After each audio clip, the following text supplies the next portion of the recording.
Welcome to the Gut Feeling podcast. I am Teresa Valentine, and today's topic is how to stay with the discomfort of the body. This is a huge passion of mine because, this podcast is about being ourselves and really going after what we want. And with that, there's so much about, you know, staying in the discomfort of life and especially related to the things that we really want. So let's dive in. Just bringing up this topic in itself, I think can bring discomfort just listening, but it also brings discomfort in me because there's some vulnerability there. It definitely goes into the body and it goes into our ability of staying with the body at the same time as we are with the world. And when we're not aware of our bodies, it can often stand in the way, and especially when we're not aware of what's going on, like mentally, and how we judge and push away the symptoms of the body. So I've been exploring this past couple of weeks because, like, if you've been listening to the podcast, you know that I'm now challenging myself into presenting topics that I find is really interesting, and also doing monologues and presenting content because I really want to have workshops on these topics, and I want to stand on stage and be able to have conversations with politicians and leaders on quite challenging, big, complex topics. So right now I'm challenging myself, and especially related to showing vulnerability and showing that I am practicing in public. So, standing in the discomfort of some audio or video or words not coming out in the way that I want to, and in the way that I was thinking that it would be best that it would come out. Because the thing is, when we practice, we make mistakes. We do our best, but it's not perfect. And even no matter how much we work, usually it never becomes perfect. Some there's technology and there's other people. We can't control everything. So what I'm really practicing in life is standing in the discomfort of practicing in front of others. That's probably for me one of the most challenging things. I've been having performance anxiety. So being on stage and especially doing some kind of work in front of others has to me been the most scary thing, especially when I don't have control. So, in the process of practicing, when I don't know if I'm gonna manage, I haven't done it before, so I don't know how it's gonna end up looking like. So in this kind of not having control of other people's perception of me, that has been very challenging for me. And even just saying it out loud, I can feel, my throat kind of blocking itself a bit because, my body goes into fear, it goes into protection, and it's like, oh, why am I talking about this? This is something that I've been hiding since I was a teenager, not wanting to perform in front of others, like doing so many things to avoid being the person that is presenting, like throughout my studies as well. Even though like I got really good grades, um, I I could really see it showing up in exams, especially when there was a really short time slot. And when I needed to perform on stage. So if I had a project and these kind of things, it always was quite fine. Interesting enough, like it also like I could work with people on a project, but it was something about the performance, really, the Jeopardy mind, the information got to come really quickly, then I would just shut down. And this is what I'm practicing right now. And you have no idea how much discomfort this brings to me. So this is my example of how I'm standing in my discomfort.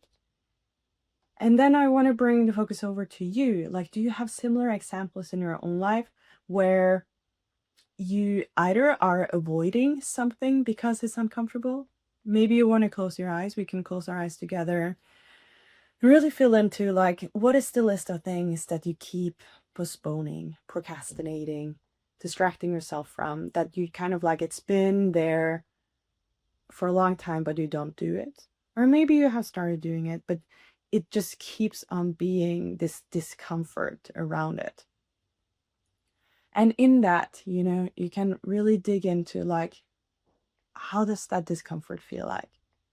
Where does it sit in your body? Like, to me, it's really like a lot related, like around my jaw and down to my chest. It feels like it's sucking. Like it's really like yeah, that like there's a pressure from inside and it's like sucking in. So that's like, it's a very physical thing. And when that comes, like, I can breathe into it. Whew. And whatever is in your body, you can breathe into that. And give it some attention. And what is interesting is when we give it some attention, we just observe it without judging it. We're just with it.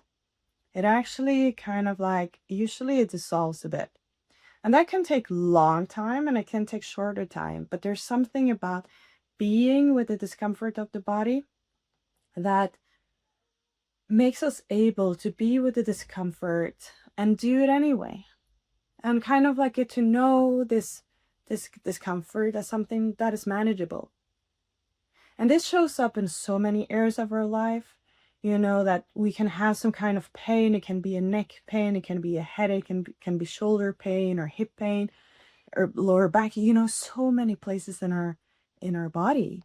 And it's like, it comes and then it's like, no, actually, I don't feel like it. And sometimes they can even come with like a lack of energy.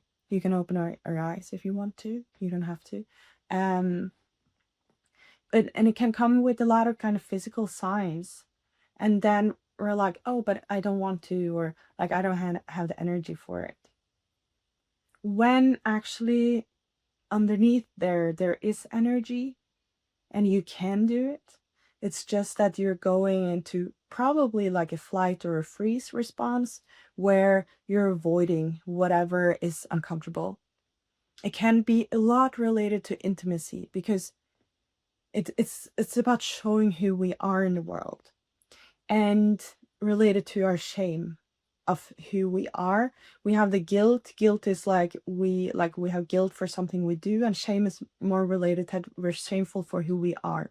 So when this really core belief is showing up, like, we have a tendency to really avoid things, or the anxious as well, but now I'm talking about the avoidance of just not doing it when actually really want to. It's like, oh, I really want to. And that's probably why we created the shame in the first place, because we were expressing ourselves as children or teenager or maybe adults, and someone shamed us or told us that we weren't good enough in this aspect. And when that happened, we just totally shut down because someone criticized us in something that was really vulnerable at a time when we were doing something that we were really proud of, really loving, and then suddenly someone told us that's not good enough. Don't show that to the world. That's embarrassing, It's like, what are you doing?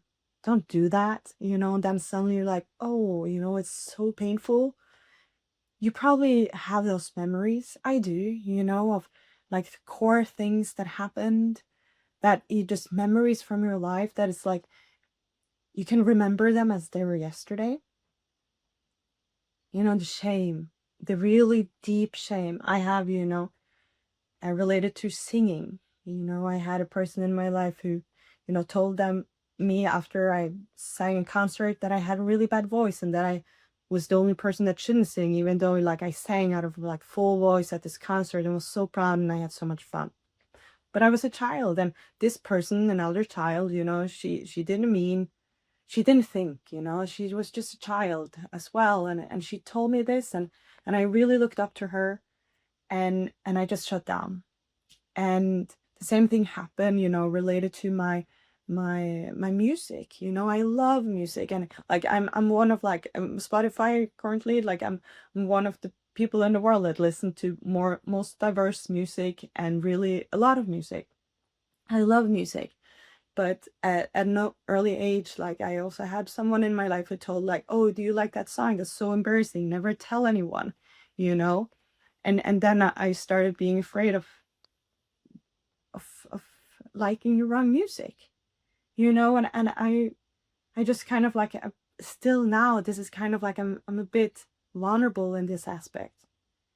And then another example is dancing, you know, that I was told like that, oh, like, what are you doing with your body? And like, that looks strange, like, that's embarrassing. And then suddenly I became like, oh, I need to dance like everyone else. So we have these examples in our lives. I hope that you also get some examples in your own head from your own life. You can find some time right now to do that. You know, these core moments where it just like you can feel the sting and it really like change you as a person. The shame, you know, areas of your life where you really feel shame. Mm. I can also come with another example from my own life, and it's related to sexuality. I talked with a friend yesterday about sexuality and how much shame there is there and how much we kind of hold in. And a big example for me is when I was a teenager, you know, I started being a bit curious of my own body and sexuality, and Spice Girls was really big at that time. And I was probably a bit after Spice Girls, but anyway, you know, I had seen these music videos and I was kind of curious about my own body. So I put on this see-through dress and I was standing in front of the mirror and I was dancing like sexy and I filmed myself. And it was just, you know, this childlike teenager curiosity, innocent, just really, you know, exploring my own body and actually admiring myself. And what happened is some friends of mine saw it. I think it was probably some years after because I didn't know these people at the time. And they really laughed about it. And the thing is, what is interesting because we talked a lot about sex and we were all very sexually curious, but showing this to them made me feel so ashamed that like I shut down like that side of myself because I was like, oh, that's embarrassing. And thinking that me looking at myself as sexy, you know, is, you know, it's embarrassing to stand in front of the mirror and dance and think I'm sexy, like, oh my God, you know. So I really shut down. um and I can still see that in myself, like when I dance, that I have this thing that I really like, I struggle looking sexy.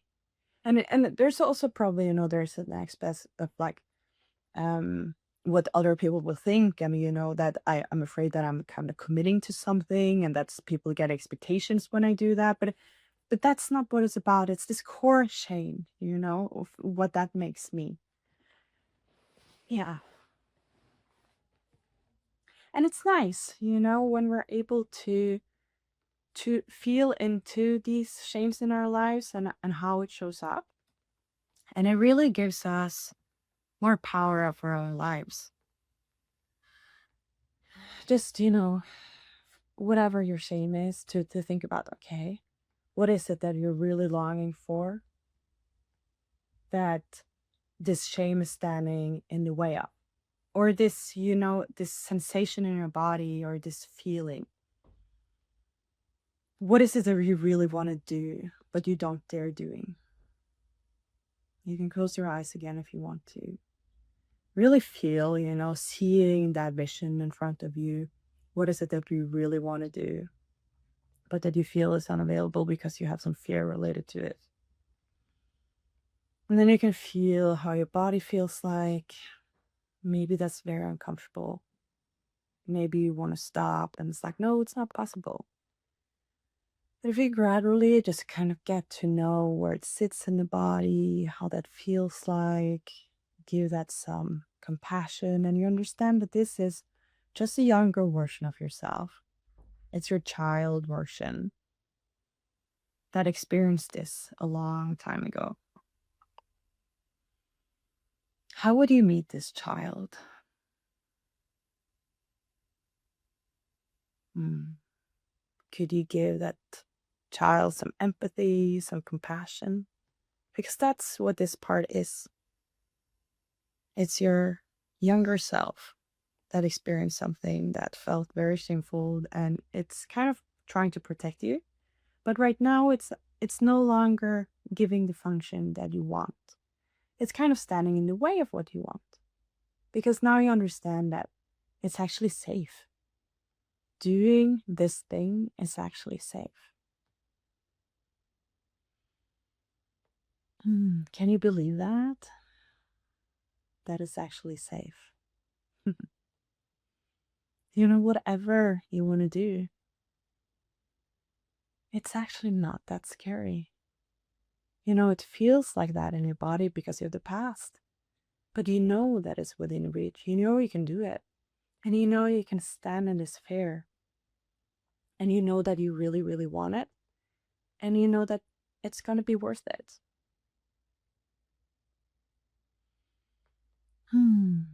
Yes, it's going to be worth it.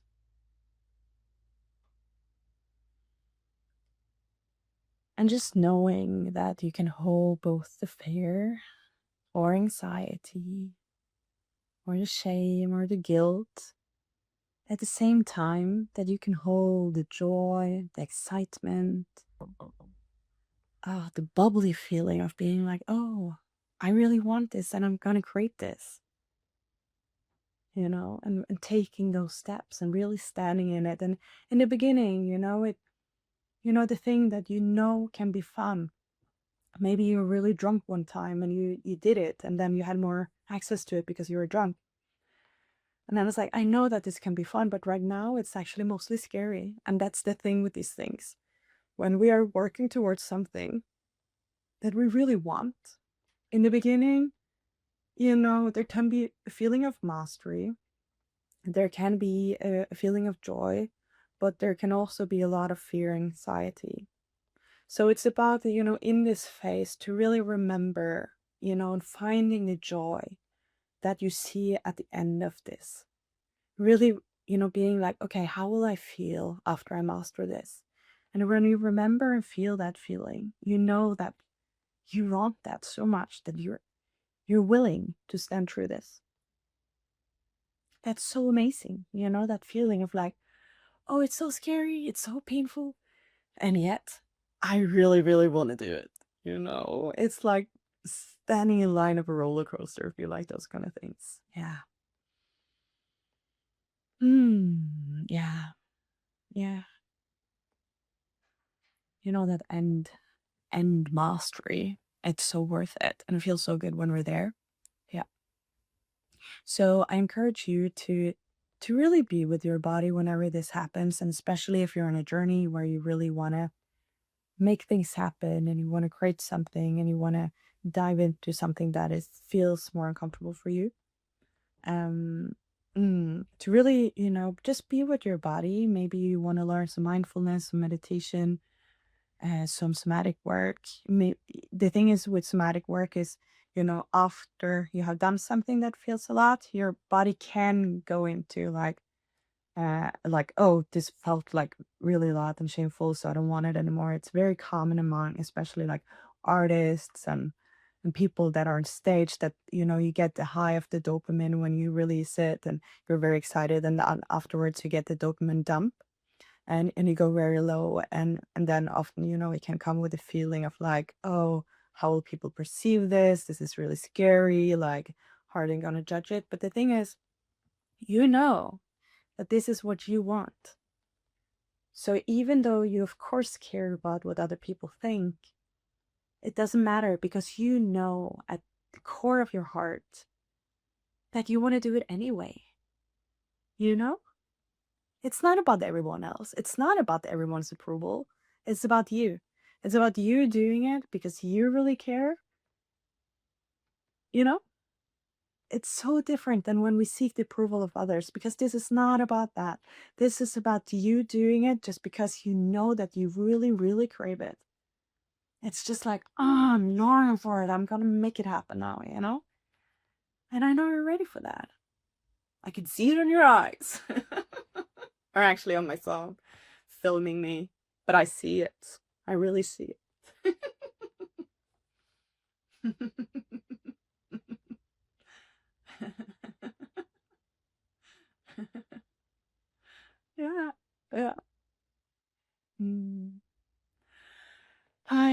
do have a body scan meditation that you can use. And if not, I really recommend, dancing, yoga, stretching. Yin yoga can be really good to get, the fascia stretch. We store so much in our muscles, and for that, yin yoga is amazing because it really it goes into the fascia and the deep tissue, and it releases, stored tension that builds up when we do something that is scary. Because when we do go into our shame and fear, we release a lot of old feelings into our muscles, and it's like we can really feel it.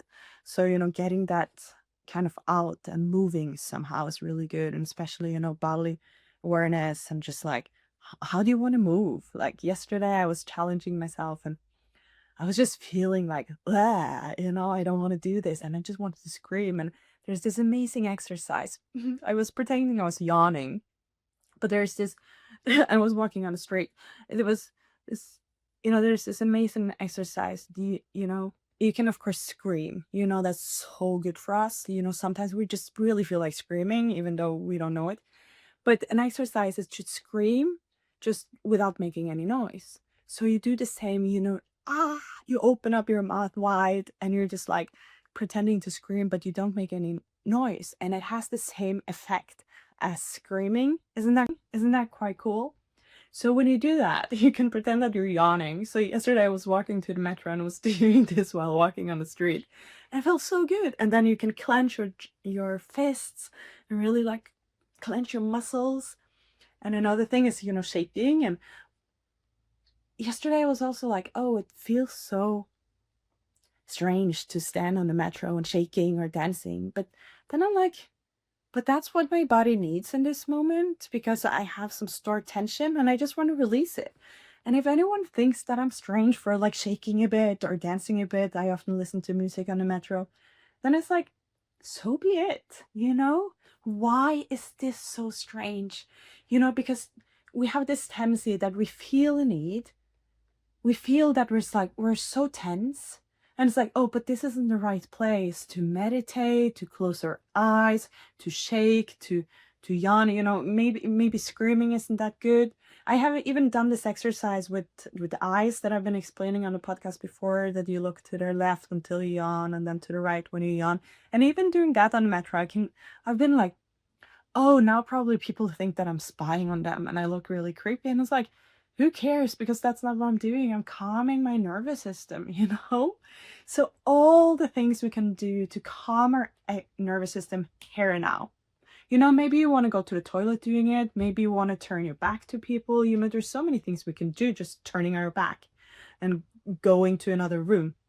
But really finding those, that 1 minute, those 10 seconds, that 5 minutes, 10 minutes, however you want it.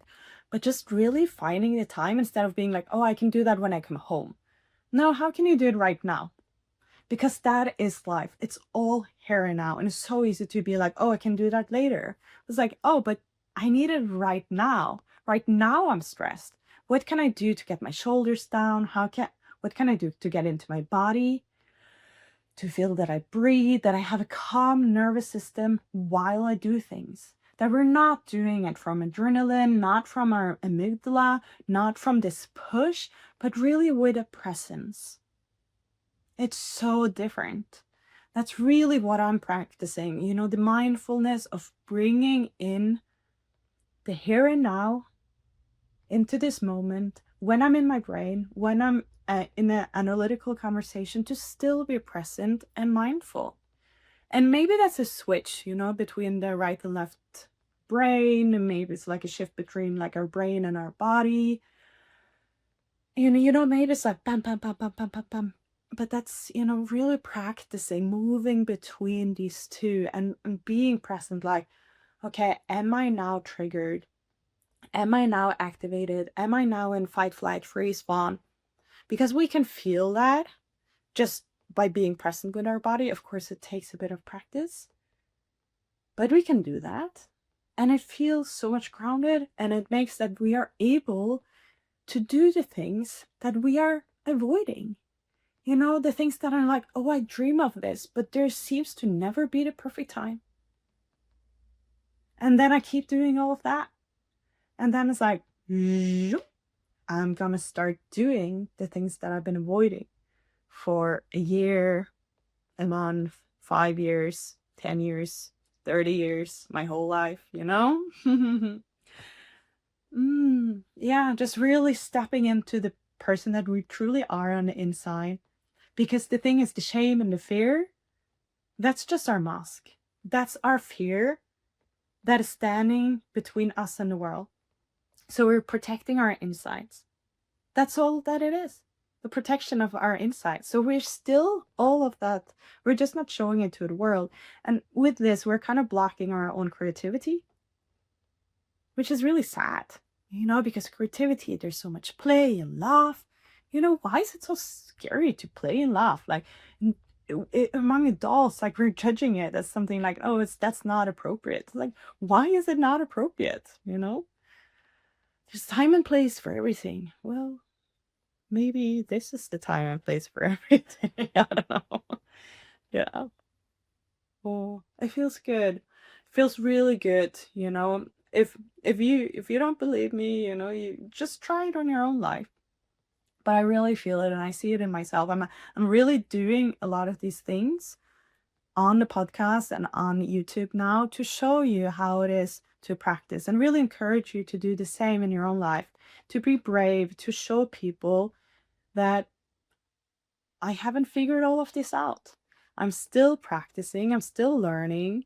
It's a path, and this is how it works. It's not like I woke up one day and was good at this, It's not like that at all. And I have a tendency to look at the best podcasters, the best public speakers, the best leaders, the best politicians, and really be like, oh my God, they're so good at that. I'm really like, and then I look at my own work and I become shameful. And I'm like, oh, is this good enough? It's like, well, the thing is right now, this is the skill that I have. This is the effort and the energy and capacity that I have to bring it into this.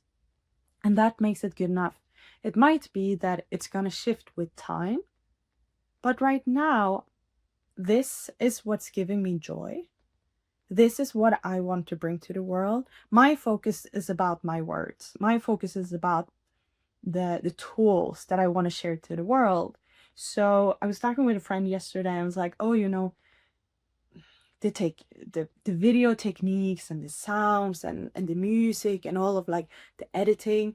I don't focus so much on that because it doesn't seem like that's really what I care so much about.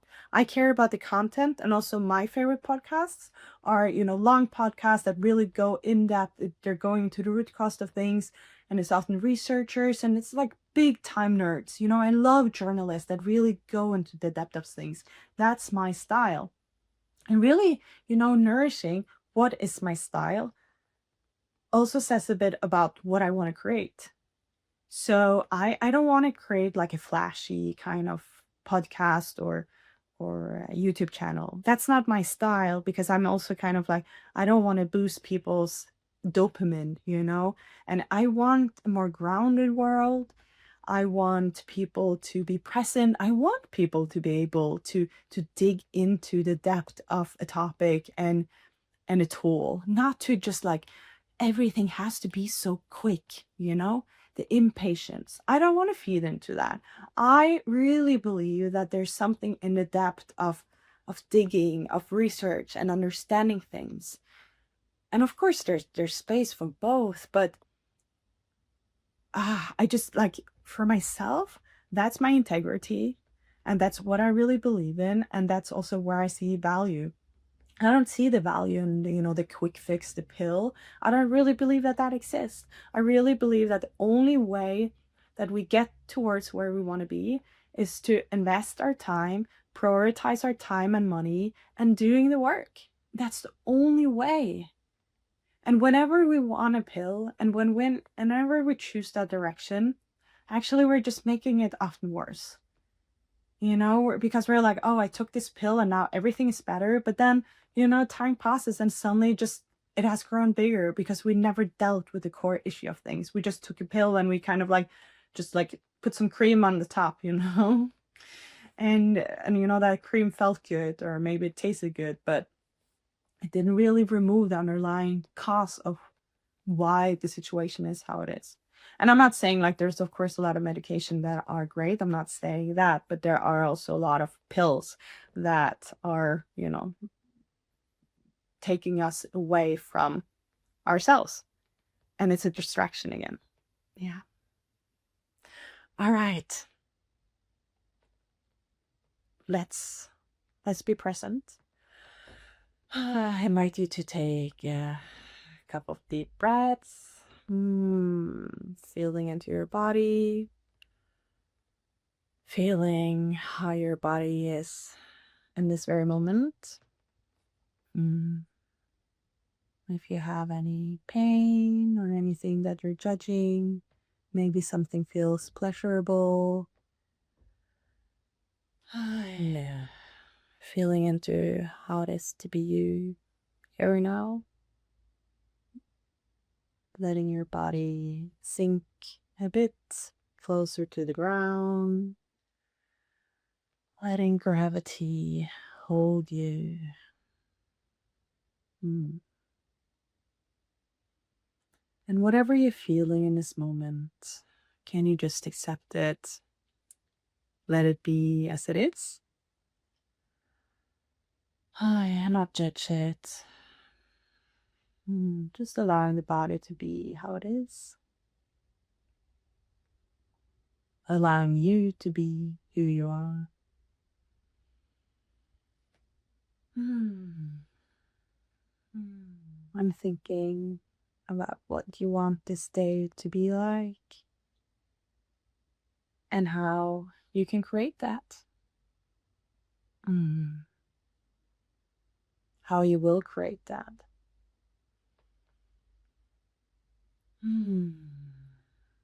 What are you gonna do? What are you gonna say? What are you gonna ask for? What are you gonna say no to and yes to?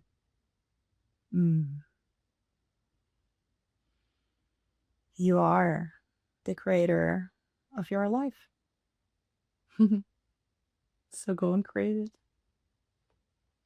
Thank you. I am Teresa Valentine. I'm a coach, facilitator, and I do talks. You can check out my links in the description below.